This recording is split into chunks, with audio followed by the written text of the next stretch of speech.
The men's soccer team at Caldwell University is coming off an 8-6-3 record, and while they look to build off that next season, they've added a new part to the puzzle by recently signing head coach Max Correa. He joins me now to talk about this next big step in his career. Max, thanks so much for coming on, and congratulations. Of course. Thank you so much for having me. Well, so It's a really exciting opportunity. it's our pleasure to have you on. So first off, let's go back to the beginning. How did you first develop a passion for soccer? Yeah, so I was originally born in Ecuador. The culture in South America is football always. So my dad kind of got me into it, then came here and just continued to, stay involved in the game. And it just became a huge part of my life the older I got and realizing how much I really cared for it.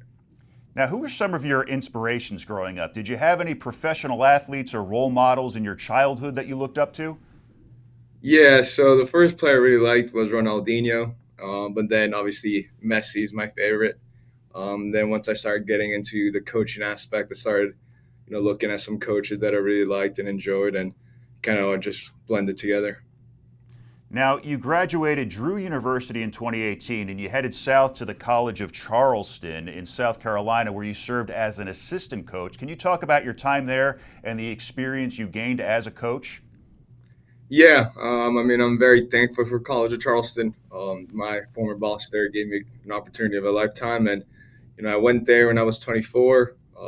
Stood for 4 years, grew so much as a person, as a coach, learned from my peers, and it definitely played a big role of why I'm here today in this seat as a head coach. So it's obviously again very grateful for College of Charleston. Division 1 was a great experience. Obviously, as a player, I wanted to play there, Division 1, but didn't work out. But to be able to be part of that environment, it was special. It's definitely very professional, and it was an amazing time. Now, a lot of people pursuing your career as a college coach have to get their start away from home before getting a job close to home. I remember having to go through that as a news and sports anchor, too. It's not always an easy path, but you're a Belleville native, and now you're back in Essex County. How great does it feel to be back home? Yeah, I think that was definitely the cherry on top. I know with this, career moving will be pretty common throughout your lifetime. But coming back home, seeing friends, being close to family, was definitely a good, addition to this whole new next step in my career. It is a nice cherry on top. Now, what is it about Caldwell University that you're looking most forward to? What makes this school stand out above the rest? Yeah, obviously, like you said, I went to Drew University, which is a very small school. I think when I first got on campus here, kind of had that similar feel as if I was back at Drew. And I think that's kind of that something I really liked about Caldwell is that small, close community. And obviously, the athletic department here has been great. Very supportive of each other, helping each other out. Same thing with me. So it's a relationship, and definitely the campus. I think that make it special, and hopefully I could, use that and continue to have a winning program. This is obviously a dream of yours. What was your reaction to getting the call that you'd be the next head soccer coach at Caldwell University? Yeah, I'm never gonna forget that day. It was a surreal feeling, to get that call and say that they want to give me the job. It was very, remember, my heart dropping because it was one of those things that's, oh wow, like this is happening right now. But yeah, it was a special feeling for sure. Who are some of the key players that you think will play a big role next season? Yeah, there's a lot of good players that are coming back. Very that's another part of this process that I looked at and thought it was very appealing to me, seeing all the good players that are already here and going to return. Obviously, we have a couple of conference players that you expect them to step up again, in the new next year, more experience. But at the end of the day, I want to make sure that as a team, as a program, we're all doing our job to make sure that everybody is contributing to the success of the team in the season. Whether that's culturally, performance, pushing each other, being supportive, being a good teammate. And so I'm looking forward to hopefully continue to push the culture of the program, and everybody feels like it's a big role of the success of the team. And Max, last question. I ask this to every coach. As athletes, you teach them to be winners, but how are you trying to make them better people for the real world? Yeah, that's something that I've already talked to them about, in our first team meeting. The big reason of who I am today is because of this sport, and because of other coaches that have had an impact on my life. And for me, the biggest thing for me to teach them is, just resilience. Ups and downs of a season, of a game, how relatable that is to life and overcoming it. So resilience is one of the biggest values that I really take initiative to pass that on to the players and making sure that everything's relatable. But for me, at the end of the day, good coaches, they don't get only evaluated on wins or the championships. It's also about what you do to the players that you can impact. So looking forward again to hopefully win a lot of championships and games, but continue to develop my players into top people after soccer. They'll always remember how you treat them. Max Correa, head soccer coach at Caldwell University, thanks so much for taking the time, and Of best of course. luck next season. Thank you so much. Thank you guys for everything. Thank you. Head over to ONNJ.com for the latest news and sports anytime.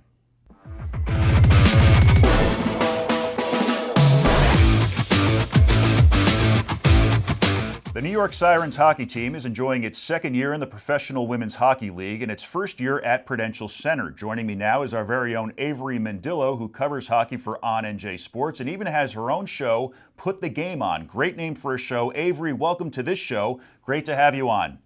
Yeah, thanks for having me. Very excited to be here. Our pleasure. So before we talk about the Sirens, let's talk about your background in hockey, how you developed a passion for the sport, and then your connection to the New York Sirens. Yeah, absolutely. It's a great question. I think hockey's been a really essential and vital part of my life for as long as I can really remember. I fell in love with the sport from a really, really young age, from running around countless rinks and watching my brother play through his grade school days and watching the Bruins play religiously on weeknights with all three members of my family.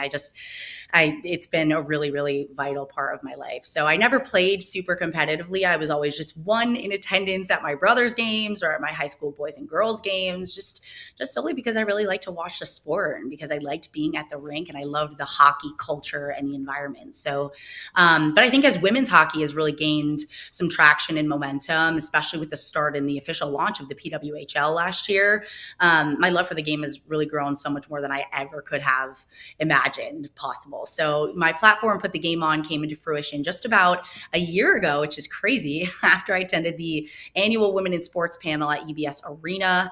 And that's moderated by Shannon Hogan, somebody who I've been really watching and she's been a role model for me since as long as I can remember. But from there I was just super inspired to not only bring more visibility to the PWHL, but create a space for fans to really learn and grow with the league, like they're right there on the bench with their favorite athletes. So my mantra is we're all in this together, and I believe that fans and athletes alike, we can grow the PWHL exponentially. So the New York Sirens have kind of just been naturally a focus for me since they are my local market. And beginning Put the Game On, I would always attend the games and see what New York has to offer, but also because of how much heart and talent that these women play with on the ice, but also just as humans. They're an incredible, great group of women. So covering them just as part of my game day routine has been an incredibly eye-opening experience, and it's just been really exciting to share their journey with fans and my viewers. So yeah.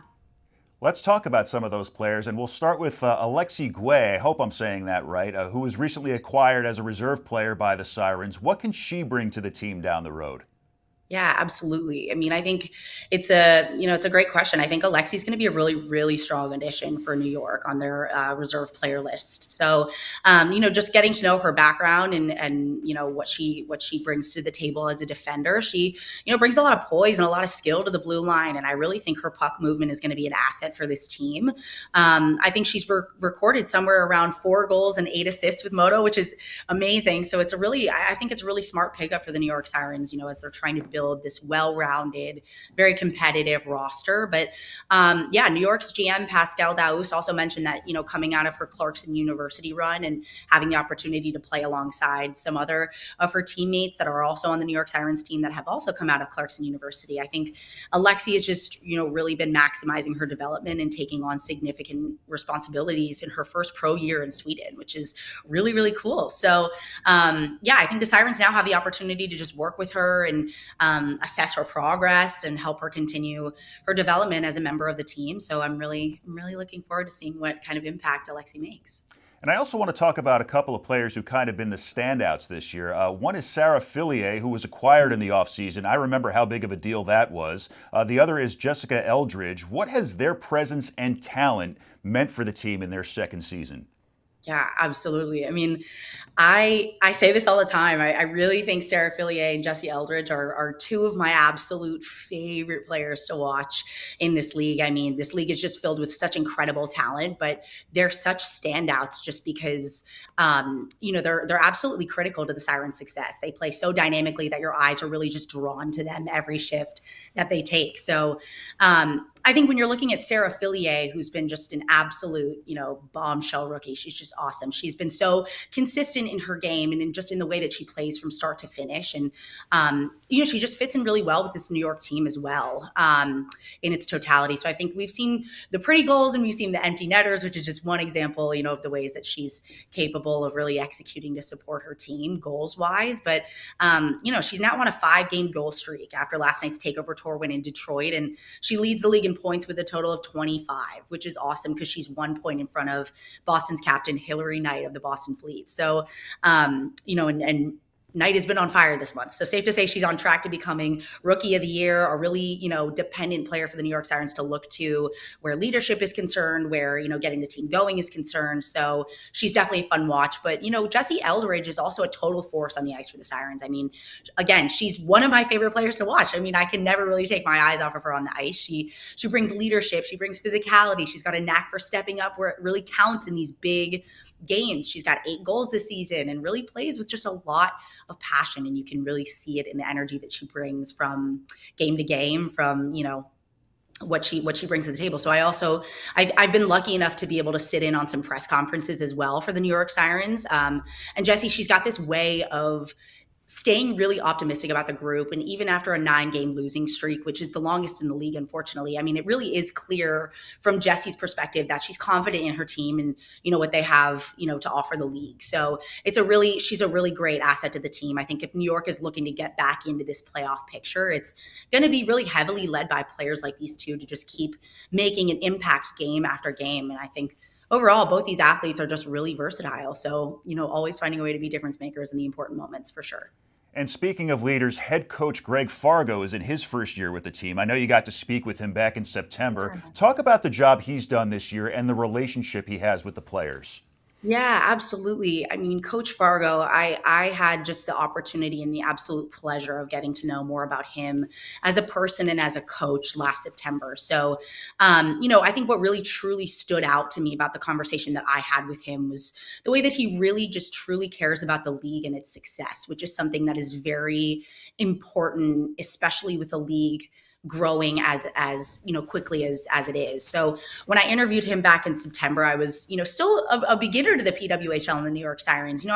As much as I knew about hockey, I didn't really know a lot about the PWHL or what the New York Sirens were even really about. So, the logo and the brand identity had just come out, and I was just super eager to get to know more about who he was as a coach and also as an advocate for women's hockey, because I think that's just so important right now. But he did mention that he does have 2 daughters, and that it's really meaningful to share this journey with his kids and his family as they start to figure out, what their passions in life are. They're getting to the age where, they're figuring out what their goals in life are, what they're interested in, what they're drawn to as young girls. So it's really special. And, he said that getting to look down at a bench of women that have done so much for the sport of hockey is just really, really beautiful and inspiring. So he also really leaned into, his women's college coaching days, and that really stemmed from building strong relationships with the athletes and their families over the years. And I think that was something that he really wanted to just make sure that was something that was on his mind. And Jessie Eldridge and Jamie Bourbonnais are 2 players that, Coach coached over the years at Colgate and with Team Canada. So he said, getting to reunite with them on a professional basis is really quite special. So I can imagine, what going from the youth and the college days to getting to be a women's pro team. I mean, that shift is probably just so amazing. But, I gathered from my conversation at the end of the day that he's someone that just really focuses it on fostering a really just strong environment where everybody wants to come to work and everybody wants to show up as their best selves every day, at every practice, every game. And everyone's after the same goal at the end of the day, and that's to lift that Walter Cup. So, even when they faced some pretty tough challenges and adversity, obviously this 9-game losing streak was pretty tough. I think there's a sense of resilience and also belief within his team. And I think that a lot of that comes from Fargo's leadership and just the trust that he's built with his former and new players. So it was an all around really amazing, exciting conversation. He's a really great guy. And, watching him coach this team throughout season 2, from getting to chat with him in September to now, has been really, really awesome. Now, how much has the team's identity, the new identity, the New York Sirens, helped with recognition? Because remember last year, they were just Team New York, and that kind of reminds me of the Mighty Ducks movie when the team started out as just District 5, and then things started to come together after they got the Ducks name. Do you feel that's happening for teams in the PWHL? That's such a great comparison. That, that wouldn't have even crossed my mind. That is such a great way to put it, honestly. But yeah, I think the New York Sirens identity just as a whole has been so huge. And I think it really is just a powerful homage to New York and the city culture and being the Sirens, having that distinct branding and connection to the New York City has made it easier for fans to really rally behind them, I think is a huge, huge thing. They're proud to represent their team. They're proud to wear that turquoise jersey. It gives them a really strong local identity that resonates with the city sports culture is huge. So, the name, the Sirens logo, the colors, the full volume hockey, that's, kind of the slogan here for the New York Sirens. It all feels super bold and empowering. And I think it's really just helped position them as a team that New Yorkers and hockey fans alike can really get behind. I mean, there's always a huge line for merch at the Rock every time I pass the merch, table at the Rock between periods. And, I honestly, whenever the hype video is really, the brand, it feels just so awesome because it gives fans something to speak to and represent proudly and loudly, no pun intended. But it's just been, excuse me, it's been a really fun experience getting to know the Sirens and getting to know the fan base and just the strong environment that it's really produced. I think the Sirens identity has been a huge, huge impact into the team's, totality. So. And I get that they're at the bottom of the standings, but when you go to Prudential Center for a Sirens game, how exciting is the atmosphere and how important is it for them to be playing at a venue of that caliber where the Devils play?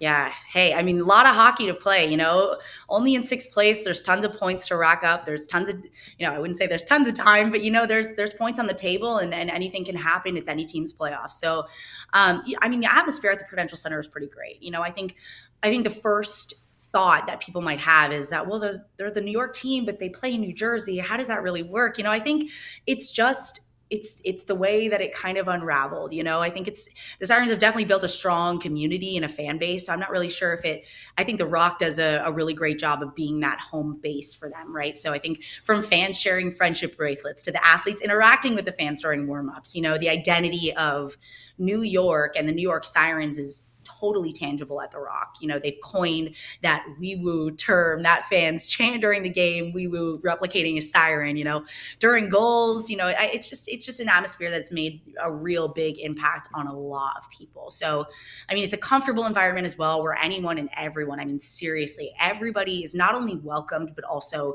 celebrated, which I think is it's just such a different part of going to PWHL games versus NHL game. I think you're welcome and it's celebrated and everyone can get involved in the action. It's just one of those places that you can go and if you don't really know much about the sport, if you don't really know much about the team, it's a very inclusive place that you can feel welcomed and also encouraged and supported. So yeah, it's a great atmosphere for sure.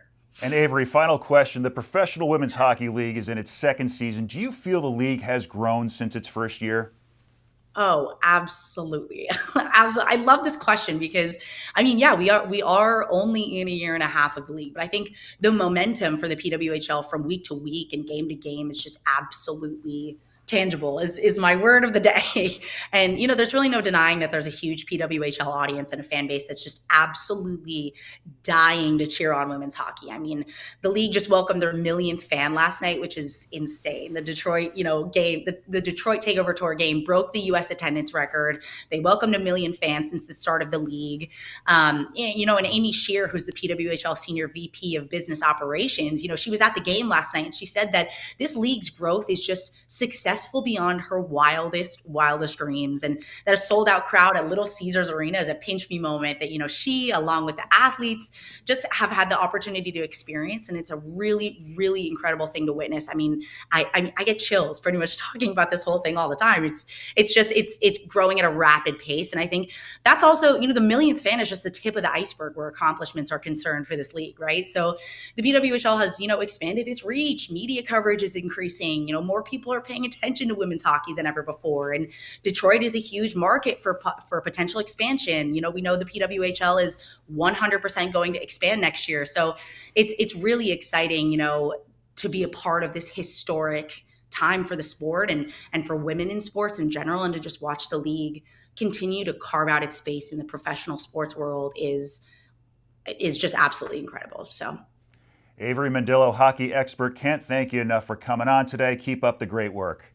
Awesome. Thanks so much for having me. I really appreciate it. So much fun. Our pleasure.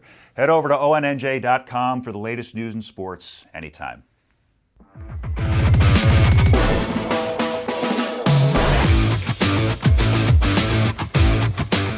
Major League Table Tennis is in its second season, and on Friday, the sport is coming to Rider University as players battle it out ahead of championship weekend in Philadelphia next month. Joining me now is the CEO and founder of the league, Flint Lane. Flint, I can't wait to hear all about this. Thanks for taking the time to jump on today. Yeah, no, it's my pleasure to be here. Thanks for having us. So, Flint, you're actually a software entrepreneur. How did you end up shifting your focus to table tennis, and when did you first develop a passion for it? So I started a local software company called Bill Trust in New Jersey and grew it to about 1,000 people over 20 years. And it sold to a private equity firm a couple of years ago. So I was looking to see what was next. I thought it was retirement. That lasted about 3 weeks and I was bored out of my mind. But I've always been passionate about table tennis. When I turned 45, my wife surprised me with a table tennis lesson from a local Olympian. And I thought I was good. So I show up at his basement to play him and he destroys me. It's like kind of playing basketball against LeBron James. You're not going to score if he doesn't want you to score. That sort of started the real passion for the sport. Opened a local club called Princeton Pong where people can go and play recreationally. But I was always surprised that nobody had tried to build a professional league in this country. Meanwhile, we have tag and cornhole and pickleball and you name it, there's a pro league. And table tennis is one of the most popular global sports, so I figured, why not me? Why not? Now, take us through the process of when you first got the idea for this league and how you were able to put it all together. I guess I was noodling it for a while on what that league would look like. Not knowing much about professional sports, I spent a few months doing some significant market research. I talked to all the major leagues and networked into some executives, and I tried to figure out, okay, what makes a successful league? What are sort of the ingredients required? You need great athletes. It needs to be incredibly watchable to fans. It needs to be relatively inexpensive to pull off. And once I established, okay, does table tennis and can Major League Table Tennis succeed? Will all the ingredients be there for a successful league? We were off to the races. We're not where we need to be quite yet, but in 2 short years, we've accomplished a lot. Now, the league has 8 teams from cities across the country, from Princeton here in Jersey all the way to Seattle. How were you able to get these cities to come on board, and why specifically those cities? Yeah, so we are what's called a single entity league. And in single entity leagues, the league decides most things. So we pick the cities. We do sell teams to owners, and we have owners for our teams. But we pick cities based on a variety of different things. Do they have a large population? Are they ethnically diverse? Do they have a rabid table tennis population? And the cities we've selected, including the two new expansion cities, New York and Atlanta, meet all those criteria. Now, how do the games work? Are there different formats? Is it teams? Is it singles? How does it work? Yeah, so each team comes for weekend action with 6 players. So we have 4 teams showing up at Rider University this weekend, and they compete over the weekend. We have 2 matches on Friday, 2 on Saturday, and 2 on Sunday.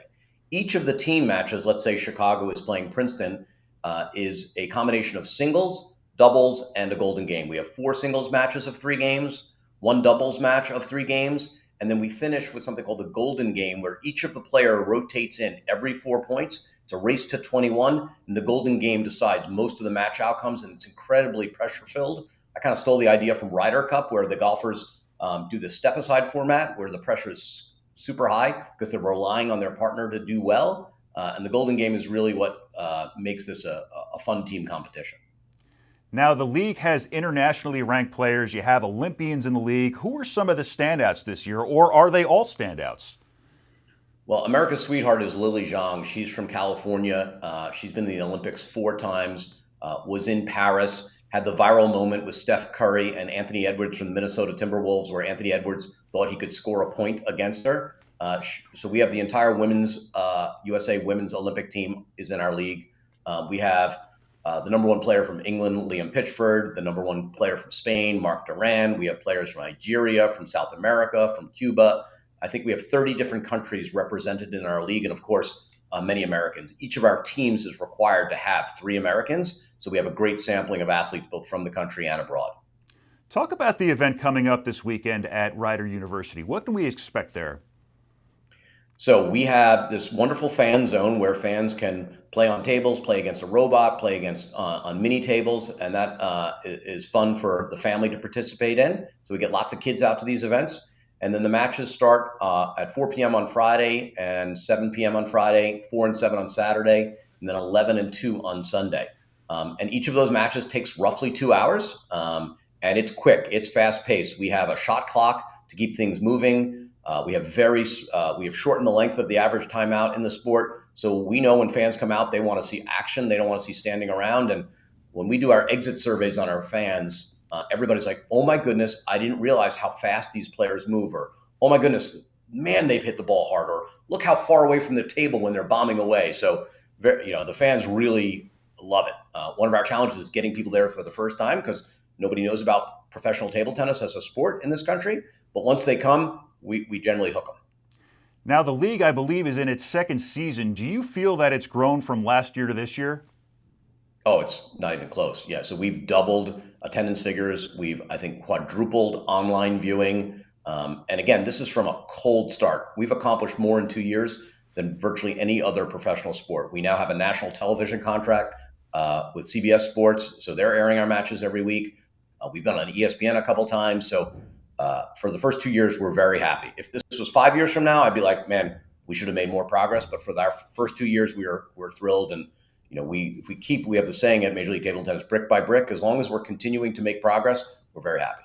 It's fantastic to hear. Now, can you talk about what you're anticipating for championship weekend in Philadelphia, and what do you expect the turnout to be like there?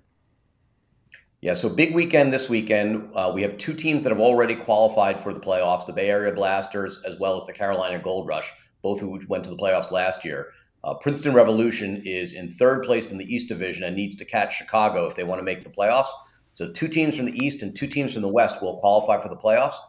It's being held at St. Joseph's University in Philadelphia in their basketball gymnasium. What we do is we come in and we lay our flooring down, we put our barriers up, we put our tables up. So when people come in, it seems like there's it's a table tennis arena that we build in whatever city. We're hoping to get, a couple thousand people into that gym. It's a very small gym for the weekend, and then we'll be airing it live on YouTube as well. Fantastic. Well, Flint, congratulations with all of this. Best of luck, and thanks so much for taking the time today. Thank you. Love to have you out. Head over to ONNJ.com for the latest news and sports anytime.